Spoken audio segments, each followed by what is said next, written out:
right here. So make sure to schedule time to come by and see Shinji Mikami's pure return to survival horror that he and the team at Tango are working on. Jason Bergman, the producer at Bethesda, will be here to show that off to you.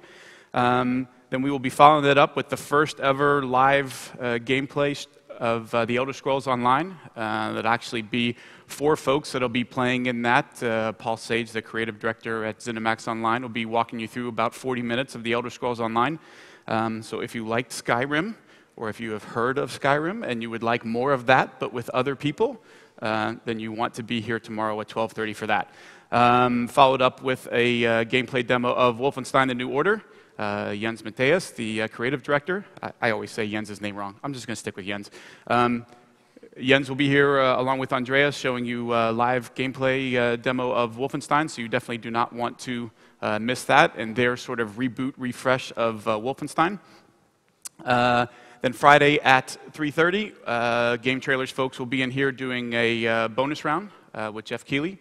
So you want to be sure to come by for that. And then finally, John Carmack is giving not one, but two talks at Quakecon this year.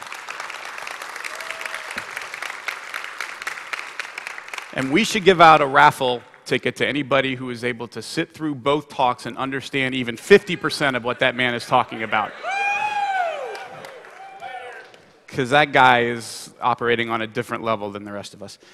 So definitely do not want to miss this. This is a talk John did for the folks at ID, actually, on some stuff that he was working on and looking into. And everybody liked it and thought it was cool, and he thought it would be good for the techies amongst you who are really into light and rendering. And then Saturday, the presentations continue. We have new DLC coming out for Dishonored. It's coming out 2 weeks from tomorrow, and we'll have that DLC here live on stage. Rafael Colantonio from Arcane Studios will be here along with Ricardo and Seth to show you off new gameplay from Brigmore Witches. Elder Scrolls Online, Wolfenstein, and Brigmore Witches all playable in the Bethesda booth in the exhibit hall. So if you have time again and you're not in here and you're not at the BYOC, make sure you stop by our booth to put your hands on the games, get a chance to play them. You see Elder Scrolls Online with first person now, first person with hands. Play some Wolfenstein for yourself and see what it's like, and also play the new Dishonored DLC. We have the folks from PC Perspective Hardware coming back to do the workshop that they do every year that you guys enjoy so much. That'll be at 12:30. And then a new thing that we added late, but it's super awesome. I got to meet Hugo and spend a lot of time with him yesterday. Hugo did a ton of work, if you saw Pacific Rim. Hugo did a ton of work on Pacific Rim, and is going to be here tomorrow to talk about that process, some of his ideas on design and sort of taking things from the sketchbook all the way to the big screen. He is an amazing and talented artist, the new art director at id Software. Everybody at id was blown away by the presentation he did for them and thought it would be great to do it for you guys as well. Definitely do not miss out on that. As I said, Wolfenstein in the booth, playable, full hands-on. So please be sure to stop by and check it out. There's folks there to answer your questions if you want to know more. Some guys from the team are here. Elder Scrolls Online. We will be running demos all day, every day in the booth. Folks from ZeniMax Online will also be there to answer your questions that you might have. And then also the Dishonored Brigmore Witches DLC is next to Wolfenstein. Head on over to the booth. You'll see where the lines are, and come on over there to play some games. We're happy to announce today at Quakecon that we are putting out something we have gotten asked about a lot. It's called the Elder Scrolls Anthology. It is a collection of all of the PC games that we have ever released for the Elder Scrolls. Arena, Daggerfall, Morrowind, Oblivion, and Skyrim, along with all the cool maps and all the discs.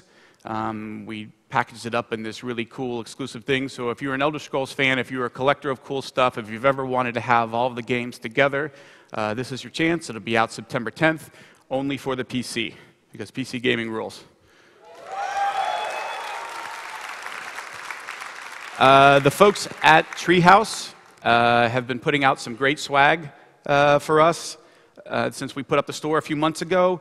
They have a store right over near the Bethesda booth in the exhibit hall. Stop by. They've got some exclusive deals. on shirts. We've just unveiled some new drinking wear. If you're suitable for balls, if you're doing shots of balls, because I know that's what you were referring to, sir. Coffee mugs. We also have some exclusive lithographs here from some of your favorite games, some exclusive new Doom stuff. The T-shirt of the month this week, which is also glow in the dark.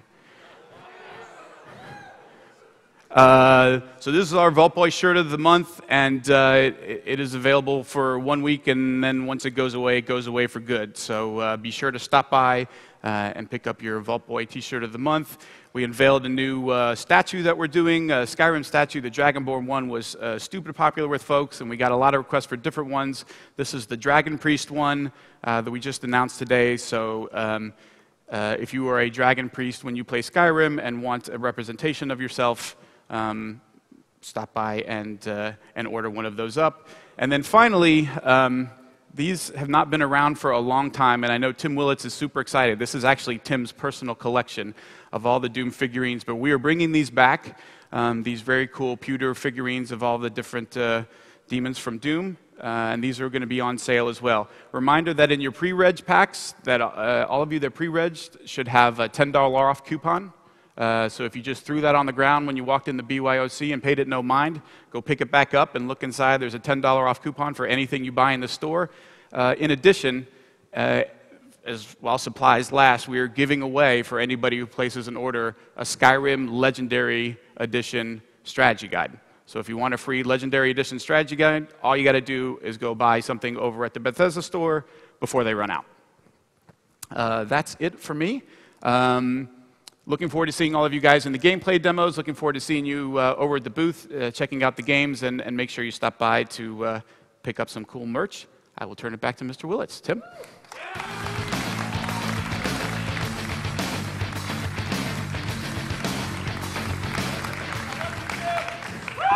This is my section over here.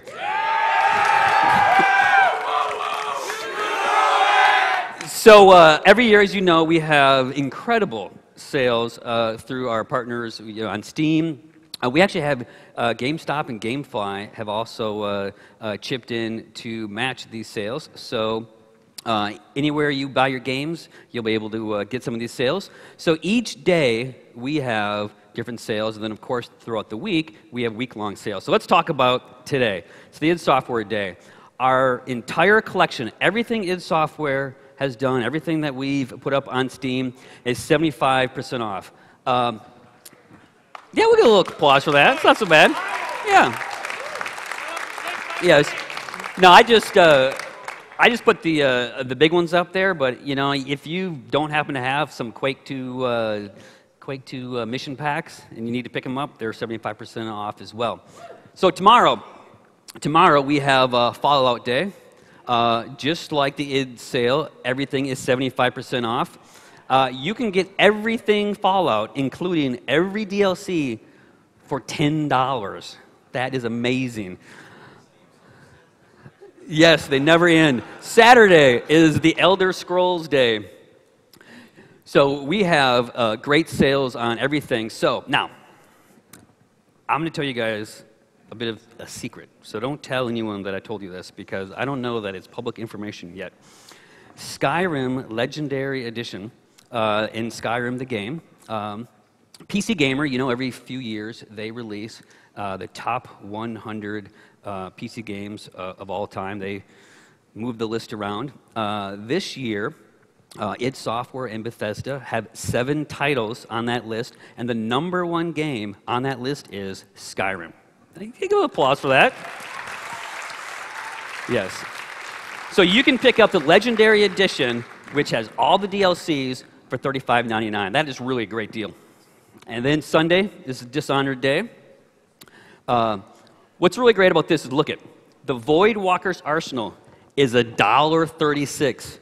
That's cheaper than the cheapest drink you can get at Starbucks. Yes, that is awesome. Of course, we can't forget about our Mac folks. Go to the App Store this week. All our Mac products are 50% off. And then this really is, this is the Mac Daddy sale here. This group here, you guys already own all this, so I'm talking to you guys over here, okay? Yesterday, if you went on to Steam, and this is only available through Steam, yesterday if you went on Steam and you bought every id Software, every Bethesda title, it would cost you $343. Today and through the weekend, it costs you $89. That's amazing. Yes. And that includes the Skyrim Legendary Edition. We can't forget about our mobile fans out there. All of our titles this week, and actually a little bit into next week, all our games are 99 cents. So if you don't have Doom Classic on your iPhone, now is the time to get it, because some of your friends will ask you, what got you into video games? And you can pull your iPhone and say, this game got me into video games. 99 cents. And of course, Quake Live. We all know about Quake Live. These people's friends that don't have subscriptions, because we know you all have subscriptions over here. This weekend, all the premium content is free. If you follow Quake Live on Facebook and Twitter, we have some great social giveaways. So keep your ear to those sites. And Quakecon would not be possible without amazing partners. We've already talked about Ventrilo. They're awesome. We have a number of other really great sponsors that make this event happen. First one, of course, is AT&T. Yes, I would definitely, what AT&T gives us is amazing. We get 2 gig a second. They backed up a huge giant fiber cable and plugged it in the hotel. It's amazing. It's amazing. AT&T also has the AT&T Lounge in the BYOC. They have recharging stations around the BYOC, so if your cell phones are dead, go ahead and plug them in. You can thank AT&T. They have couches. They have a really great setup there. Alienware and Dell. All of the tournament machines, and as you know, the tournament machines have to be fast and reliable. All of the tournament machines this year are run on Alienware hardware. Also, Alienware with Dell has donated most of the servers and a lot of the computers for the registration. So Alienware, Dell, really kind of the backbone of the technology here at QuakeCon. Intel is just great. Intel gave us $10,000 just for the tournament.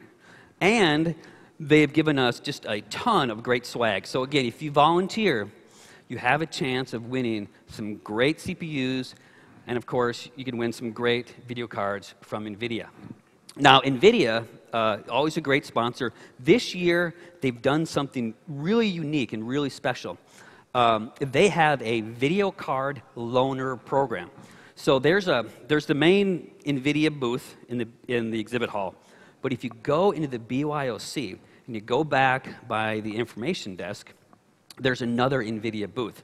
And what they do is they have a loaner program where if you donate money to a charity, it's not going to us, it's not going to Nvidia, it's going to a charity. You donate money, they will give you the newest video card to test drive in your system. So you can check it out for maybe an hour or two, depending on how much money you give them. They will help you put it in your machine. They will help you with the drivers. You can play all your favorite games on the newest, hottest, fastest video card. And of course, there's a lot of stuff that we do at QuakeCon. And the guidebook is really the best place to get that information. Heck, I use the guidebook to find my way around QuakeCon. This year, it's available for the Android and the Windows Phone. If you don't have this, it's free. Download it. Find QuakeCon 2013. It's a no-brainer. Of course, we're continuously updating our Twitter page, our Facebook page, and our YouTube page. So that's really everything I had to talk about. Any questions? No, I'm just kidding. I know that you are all here to see our headliner. My personal friend for the last 19 years, our technology director at id Software, the smartest guy you will ever meet. It is my honor and privilege to introduce tonight John Carmack.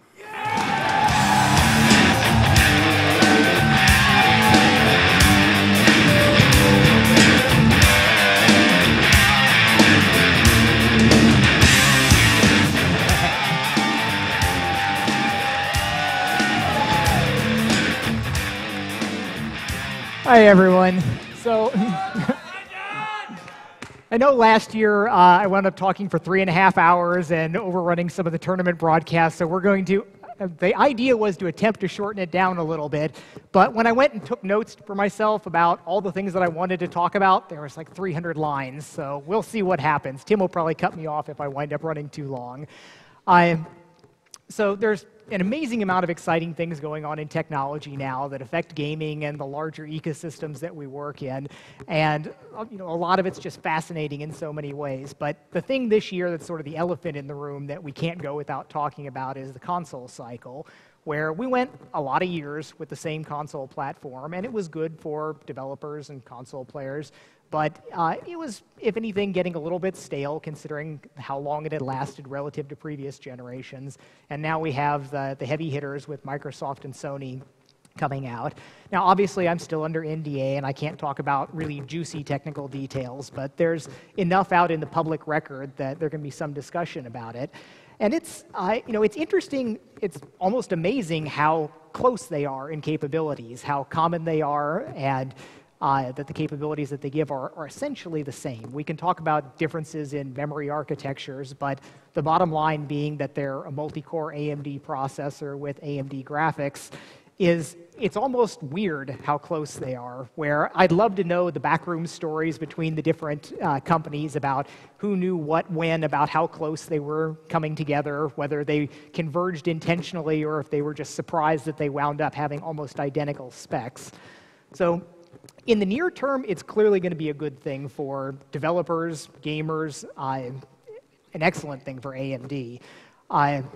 We've got, it's really interesting considering 3 or 4 years ago when we were looking at where we thought the next console generation was going to go, at the time we were really thinking that there was a possibility that we might wind up with an all-Intel world, where Intel with Larrabee as their CPU-oriented GPU might go out and push really hard on the console vendors and maybe even sweep the field. There was a thought that Intel has resources that almost no other company has. They have certainly the best process technology. They have some of the very best silicon engineers. And they've got boatloads of money that if Intel wanted to go in and make a mark here, that they might go in and potentially even buy the wins to make offers that the vendors couldn't refuse. And Larrabee was very interesting when you looked at it as something that was different than the CPU talking to the GPU world that we've had for a long time now. It would have opened up the possibility for some novel rendering architectures, for sort of reinventing the wheel and making it look a little bit different. Things like voxel or splatting architectures and some of these things that are not triangle rasterization based might have been better suited there. But as we all know by now, Larrabee was eventually dropped as a GPU product. I know some of the people that worked on the project, and a lot of the hardware people will just say, oh, it just wasn't quite ready because of the software, but the hardware was good. The hardware does live on as a high-performance computing part in the Xeon Phi.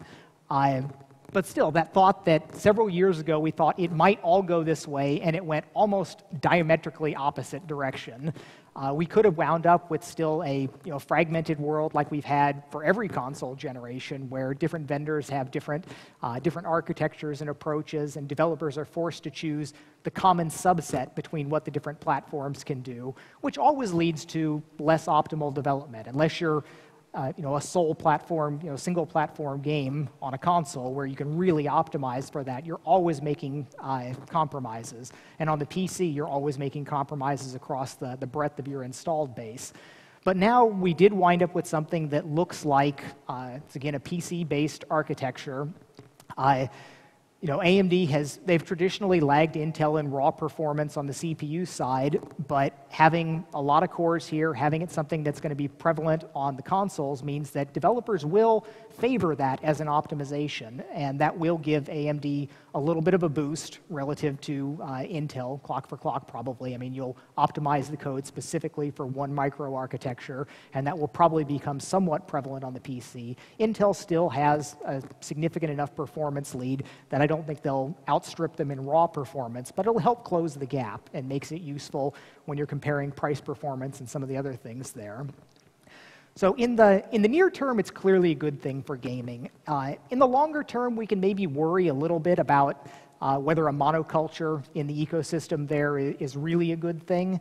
I suspect that we're at a mature enough point in game development that it's probably not particularly harmful, that making radical different changes are so traumatic that we can coast for quite a while without having to really fundamentally reevaluate the things that we're looking at. But it still could have gone differently. You know, we could have wound up with another real contestant for console generations would have been super mobile hardware rather than kind of productized PC hardware. We can imagine something that had maybe 16 ARM cores with a whole bunch of PowerVR graphics cores, and you could have made a pretty good console with that. There's a big ecosystem for that. There's a ton of development work going on. You get good, easy performance out of them in a lot of ways. And I suspect it was the 64-bit not being quite cooked enough on there that really made the difference. And the fact that huge amounts of memory are obviously a big deal for the console platforms now. And that's probably even more so than the last factor of raw performance. Tons and tons of memory is the thing that makes game development a lot easier. I mean, we are currently going through the crunches to make Wolfenstein fit on existing platforms, and it's that, you know, it's always that final 90%. When you think you're done with the first 90% of the development, it's the last 10% that turns out to be just about as much work to make it all work inside the limited resources. So lots of memory is going to be nice on the upcoming consoles. It's going to make things a little bit easier. There's a ton more that we'll do visually and to the games there, but I think that the writing's on the wall that pushing things to their absolute limit is not really tenable for the most part in development, because there's just too much that you can do. It was one thing when you had a system that you could sort of hold the entire reference manual in your hand and you could say, well, we're going to do as close to the absolute best we can imagine as possible on this. But you know, nowadays, no one person even has the entire capabilities of one of these modern platforms in their head. You wind up specialists in, you know, the SIMD code, in the compute code, in the GPU, in the memory architectures, in the file system, the user experience, the interfacing with the operating system. All these things, there's too much to wind up with this crystal jewel of perfection, like you might have at least deluded yourself into thinking you were approaching in previous years. So development is a lot more about trying to, you know, get the good value out of the time that you can put into it. And mobile's really been like that for a while now. Most mobile developers are not anywhere close to trying to max out what they can do on their diverse ecosystems and platforms. It's really about trying to come up with something fun, make it happen, and iterate on it quickly. And that's, you know, there's a part of me that always does want to do the absolute best possible, but the reality is that's just not the smart play to look at the modern game systems. And we've got comparing the two big players right now. I mean, well, we should first say that the other bit players it's interesting to look at, where the Wii U, I always thought that the Wii U and the Vita would be great targets for Doom 3 BFG. You know, we should be able to bring that over directly, but it's not something that's generating enough interest on the publishing side of things. Because they're somewhat marginalized platforms, and looking at the adoption of them, it's certainly got to be a little scary even for the mainstream consoles, for the big ones, whether there will be the relaxed expectations of what they can move through on there. Because clearly there's a difference on the handheld platforms being in the post-smartphone world. While the 3DS is doing okay, the Vita is really not doing particularly well, and a lot of that has to come from the fact that we have not quite as good gaming platforms, but everybody's carrying a pretty good gaming platform already, and selling a new one into there is a little bit of a harder sell. But the smartphone developments on there are going to certainly matter about how you approach development, how you look at the different platforms that you support. But the big two are clearly coming out with both barrels loaded, and they're going to have a big impact. It's going to be very, very interesting to see how it goes over the next couple years, if they meet the adoption of the previous ones or if something's fundamentally changed in the market. Now, everyone would like me to come out with some A over B comparison about the two platforms. And to be completely honest, I haven't done really rigorous benchmarking on them, so even if I didn't have NDA protection, I couldn't give you a really completely honest answer. But they are very close. They're both very good. Sony, it's no secret that in the previous generation I favored the 360 over the PS3. While there's certain things that Sony did well, for a game developer, the 360 was a nicer platform to work on. It was a little bit more powerful, it had much better development tools, and it just felt better. Sony has made large strides. Their development tools came out of the gate much, much better than they ever have. They've made some somewhat more gamer-focused decisions in their strategies and architectures. Microsoft is putting a lot behind things like Kinnect that, I'm still not really sold on Kinnect. I recognize that what my needs and desires as a game developer or what I use the technology for might not cover the broad consumer base that they're looking for, so it's their play to make. But I think Kinnect still has some fundamental limitations with the latency and the frame rate on it, and interacting with it is still... When you interact with Kinnect, some of the standard modality interactions there about like position and hold and position, waiting for different things, it's fundamentally a poor interaction. And one way that I look at it is I used to give Apple a lot of grief about the one-button mouse when anybody working with a mouse really wants more buttons are helpful there. And Kinnect is sort of like a zero-button mouse with a lot of latency on it, where I...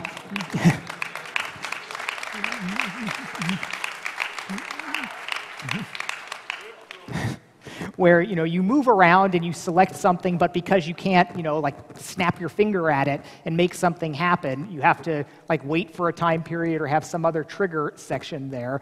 And things like the PS Move, where you're maneuvering around and you've actually got buttons on it, or something like the 6th Sense Razer Hydra, where you've got position tracking but also buttons to click, I think have some fundamental advantages. Now, it's possible that as we get finer and finer grained control of the tracking, that maybe you can start telling intentional little taps of the finger in virtual space, and that will help some of it. But I'm still not completely sold on it.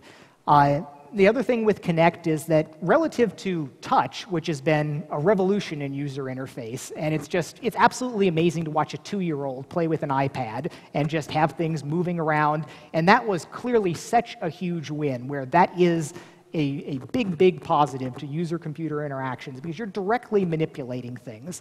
Now, Kinnect, as far as waving your hands around and moving things, it is still at least a directly proportional interface, like a mouse, where you can say, I'm moving 6 inches here, and it's going to be proportional to that 6 inches of moving, which puts it into a better category than like analog thumbsticks, where you're integrating your motion over time.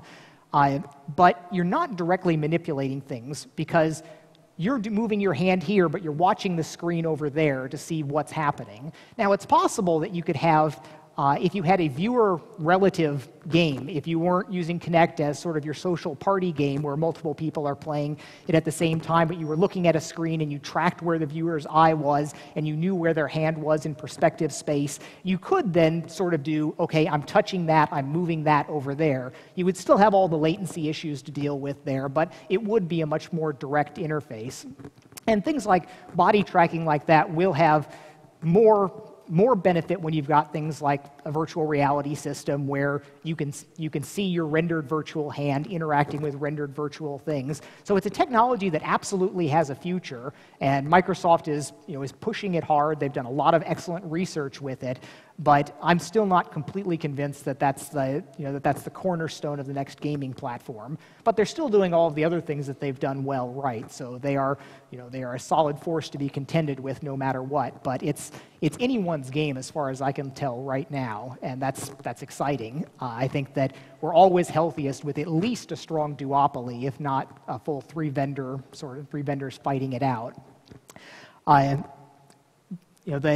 So the game development on there, it's not changing as much as you might think going from previous generations. We have our ways of doing things, and because it is a conventional approach that's not tearing up the rule book, most studios are pretty much evolving the code that they've got. We're not throwing away our couple million lines of code and doing something completely different. It is still using your cores to run code, to generate